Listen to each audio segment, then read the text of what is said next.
শেখ মুজিবুর রহমান সাহেব তার সমস্ত যোগ্যতা আন্তরিকতা দিয়ে চেষ্টা করেছেন, কিন্তু এতদিনই বাংলাদেশ চালাতে পারবেন না।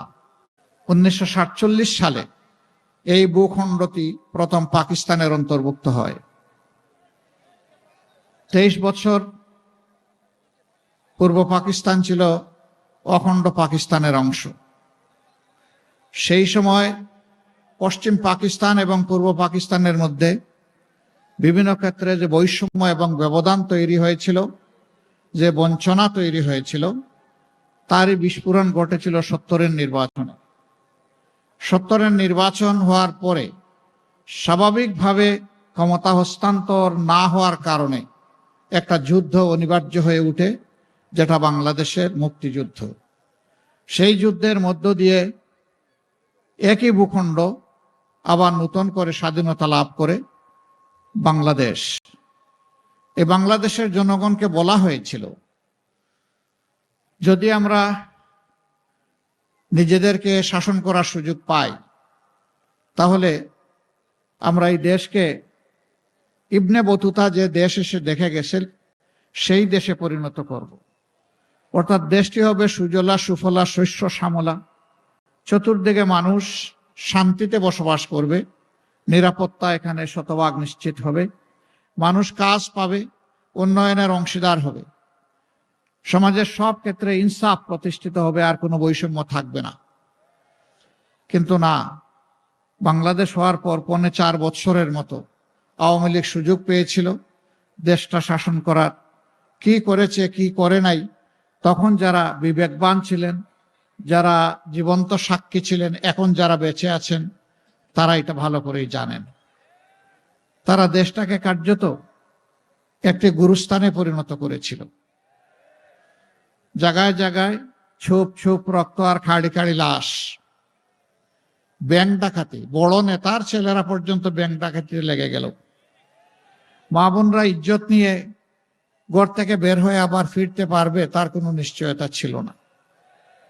রিলিফ আসলো বিপন্ন বাংলাদেশের অসহায় মানুষের জন্যে, সেই রিলিফ বাংলাদেশ পর্যন্ত পৌঁছতে পারলো না, তার আগেই বিক্রি হয়ে গেল। 74-এর দুর্ভিক্ষে লক্ষ লক্ষ মানুষ মারা গেল, তাদের দাফন করার মতো সরকারের কোনো সময় ছিল না। জনগণ যেভাবে পেরেছে সেই বেওয়ারিশ লাশদেরকে দাফন করেছে। ঢাকায় আঞ্জুমানে মুফিদুল ইসলাম এই দায়িত্ব পালন করেছে।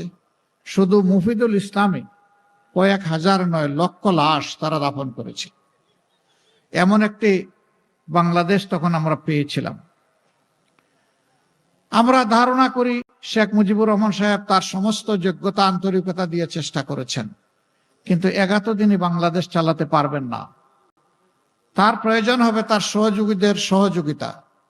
সেই সহযোগিতা তিনি পান নাই। আক্ষেপ করে অনেক কথাই তিনি বলে গেছেন, আমি এগুলো এখন বলতে চাই না। এরপরের পর্ব শুরু হলো। 3 বার সংক্ষিপ্ত ক্ষমতার হাত বদল হয়ে জিয়াউর রহমান সাহেব আসলেন, তিনি দেশ চালালেন, তাকেও নির্মমভাবে দুনিয়া থেকে বিদায় নিতে হলো। যেভাবে শেখ মুজিব সাহেব নিলেন সপরিবারে, ব্যতিক্রম শুধু এতটা যে তার পরিবারের অন্যান্য সদস্যদের কোনো ক্ষতি সাধন না করে তাকে খুন করা হলো। তিনি দুনিয়া থেকে বিদায় নিলেন, আবার বাংলাদেশ অস্থির হয়ে উঠল। কিছুদিন এইরকম চললো। সত্তার সাহেব আসলেন, সামাল দিতে পারলেন না, তার হাত থেকে দায়িত্ব ফসকে অন্যের হাতে চলে গেল, এবং সেটা আইনসঙ্গত জায়গায় যায়নি, অন্য জায়গায় চলে গেল। 9 বছর তিনি শাসন করেছেন, তিনিও যা দিয়েছেন দেশবাসী তার সাক্ষী। তবে সেই সময় দুটা জিনিস খুব মারাত্মক আকার ধারণ করেছিল। একটা হচ্ছে তিনি নির্বাচনের জান কবজ করেছিলেন। তখনকার একটা স্লোগান ছিল, 10টা হুন্ডা 20টা গুন্ডা, নির্বাচন ঠান্ডা। দুর্নীতিকে তিনি বাজারজাত করেছিলেন, জাতীয়করণ করেছিলেন। সেই যে দুর্নীতির মহা উৎসব, জাতীয় সত্তা ফিরে পেল, তা আর থামল না, এখন পর্যন্ত এটা চলছে। উৎপাত সকল যুগেই ছিল, কিন্তু 15.5 বছরটা ছিল খুবই খারাপ সময় বাংলাদেশের জন্য। এই সময় বাংলাদেশের ব্যাংক, বিমা সেক্টর, কর্পোরেশন, শেয়ার মার্কেট লুট হয়েছে। মেগা প্রজেক্টের নামে জনগণের টাকা লুট হয়েছে।